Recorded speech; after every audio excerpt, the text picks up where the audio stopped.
Big boss ಈ ವಾರ ನಾನು ಮನು ಅವ್ರನ್ನ ನಾಮಿನೇಟ್ ಮಾಡಕ್ ಇಷ್ಟಪಡ್ತೀನಿ. ಜೊತೆ ಅವರು ತುಂಬಾ ಸೆಲ್ಫಿಶ್ ಆಗಿ ಆಡ್ತಾ ಇದ್ದಾರೆ, ಟೀಮ್ ಪ್ಲೇಯರ್ ಆಗಿ ಆಡ್ತಾ ಇಲ್ಲ, ಬರೀ ಅವ್ರಿಗೋಸ್ಕರನೇ ಆಡ್ತಾ ಇದ್ದಾರೆ ಅಂತ ಅನ್ಸ್ತಾ ಇದೆ. ಸೊ ಹೌದು ಹೌದು, ಇಲ್ಲಿ ಬಿಗ್ ಬಾಸ್ ನನಗೋಸ್ಕರ ಆಡಕ್ ಬಂದಿರೋದು. ನಾನು ಗ್ರೂಪ್ ಅಲ್ಲೆಲ್ಲ ಆಡ್ಬಿಟ್ಟು ಬಿಗ್ ಬಾಸ್ ಗೆಲ್ಲಕ್ಕಾಗಲ್ಲ. ಲಾಸ್ಟ್ ಅಲ್ಲಿ ಬಿಗ್ ಬಾಸ್ ಗೆಲ್ಲೋದು ಒಬ್ನೇ. Okay, accept. ನನ್ನ ನಾಮಿನೇಷನ್ ಬಂದು ಪೂಜಾ ಅವರು.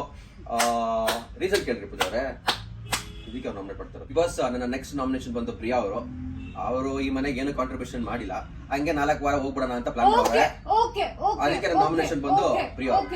ಇದಕ್ಕೆ ಸರ್ ಇದೆಲ್ಲ ನಿಮ್ ಪರ್ಸೆಪ್ಷನ್, ನಾವೇನು ಮಾಡಕ್ಕಾಗಲ್ಲ. ನೀವೇನ್ ಬಂದ್ಬಿಟ್ಟು ನೋಡ್ತೀರಾ, ಯಾವಾಗ್ಲೂ ನನ್ ಬೆನ್ನಿಂದ ನಿಂತ್ಕೊಂಡಿರ್ತೀರಾ, ನಾನು ಎಷ್ಟು ಕೆಲಸ ಕಾಣಿಸಲ್ವಾ? ಅಲ್ಲ, ನಿಮ್ಗೆ ಏನಾದ್ರು ಗೊತ್ತಾ? ನೀವ್ ನೋಡಿದಿರಾ?